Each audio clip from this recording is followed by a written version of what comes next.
नमस्कार दोस्तों। लोकसभा चुनाव के लिए कुछ ही दिन बचे हैं और तमाम पार्टियां चुनाव जीतने के लिए हर तरह के हथकंडों का इस्तेमाल करने लगी हैं। मैं आज आपको ऐसे 6 पॉइंट या फैक्टर बताने जा रहा हूं जो चुनाव की हार जीत तय करेंगे और पूरा चुनाव इन्हीं बातों के आसपास लड़ा जाएगा।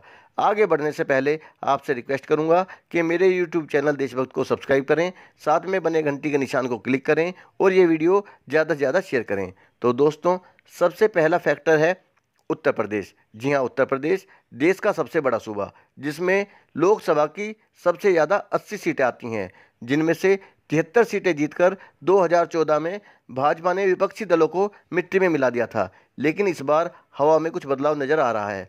पिछली बार की कट्टर विरोधी पार्टी सपा और बसपा ने मिलकर गठबंधन बना लिया है और अजीत सिंह की राष्ट्रीय लोकदल भी इस गठबंधन के साथ में आ गई है।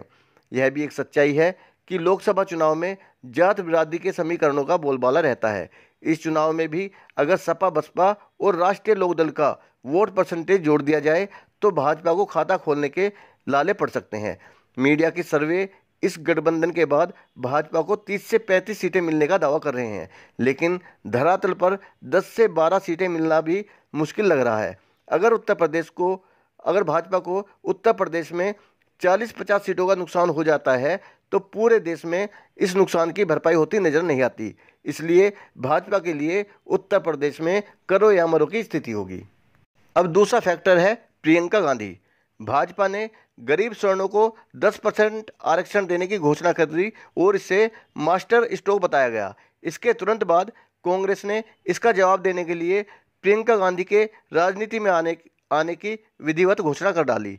अभी प्रियंका गांधी के आने से कांग्रेस को क्या लाभ हुआ यह अंदाजा लगाना मुश्किल है, लेकिन इसमें कोई शक नहीं है कि प्रियंका गांधी को लेकर देश की जनता में एक क्रेज है, एक आकर्षण है। प्रियंका गांधी की सभाओं में लगातार भीड़ बढ़ती जा रही है। अब यह भीड़ कितनी वोटों में तब्दील होगी यह कहना मुश्किल है, लेकिन सभाओं में भीड़ बढ़ना और वोट शेयर का बढ़ना एक दूसरे से जुड़े हुए रहते हैं। इसमें भी कोई शक नहीं कि भाजपा और गठबंधन दोनों का ये कहना कि प्रियंका गांधी के आने से हमारी वोटों पर फर्क नहीं पड़ेगा, लेकिन यह दिल को बहलाने वाली बात होगी।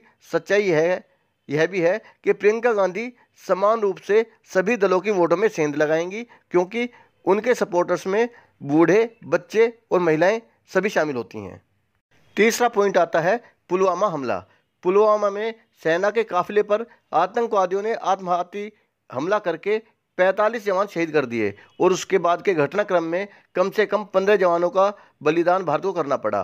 सारे देश में देशभक्ति का ज्वार उमड़ने लगा। सारा देश पाकिस्तान के खिलाफ इकट्ठा खड़ा हो गया। देश की जनता सेना और सरकार की हिम्मत की कायल हो गई। उसके बाद सरकार ने इस घटना का श्रेय लेना शुरू कर दिया।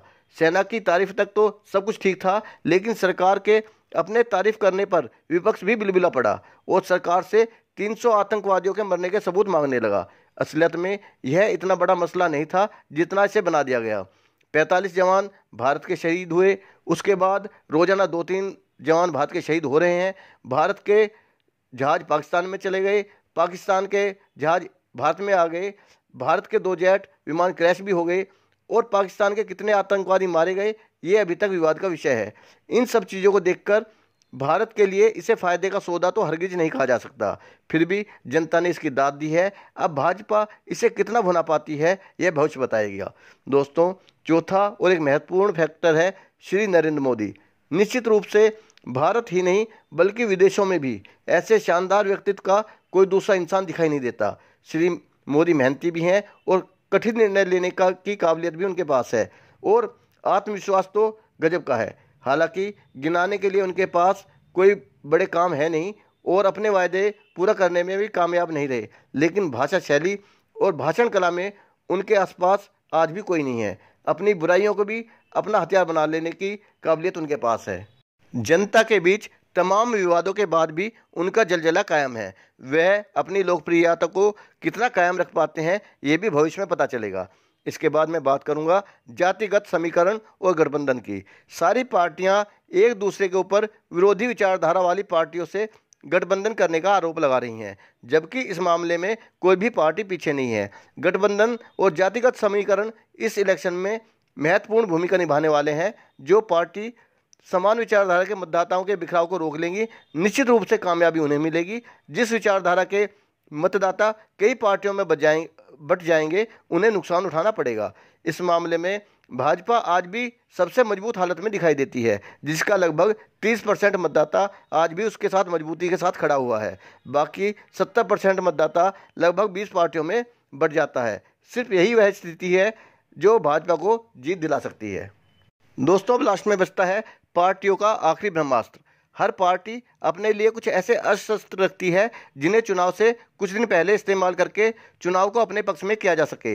इस मामले में भी भाजपा का कोई सानी नहीं है, क्योंकि सिर्फ भाजपा ही जानती है कि किसी भी तरह और किसी भी कीमत पर चुनाव को कैसे जीता जाना है। और यह गलत भी नहीं है, क्योंकि चुनाव का मकसद जीतना ही होता है। भाजपा इस मौके पर सांप्रदायिक हिंसा भड़का सकती है, सीमा पर तनाव बढ़ा सकती है, राम मंदिर को उठा सकती है, किसी की मौत का राजनीतिकरण करा सकती है और हर वह काम करवा सकती है जिससे उसे जीत मिल जाए। जो भी पार्टी चुनाव से 2 दिन पहले किसी भी मुद्दे पर देश की जनता को इमोशनल कर देगी, वोट उसे ही मिलेगा। विकास और काम के ऊपर ये चुनाव जाता हुआ नहीं दिखाई देता। दोस्तों, एक बार फिर से मेरे चैनल को सब्सक्राइब करने की रिक्वेस्ट के साथ वीडियो को देखने का बहुत बहुत धन्यवाद। जय हिंद।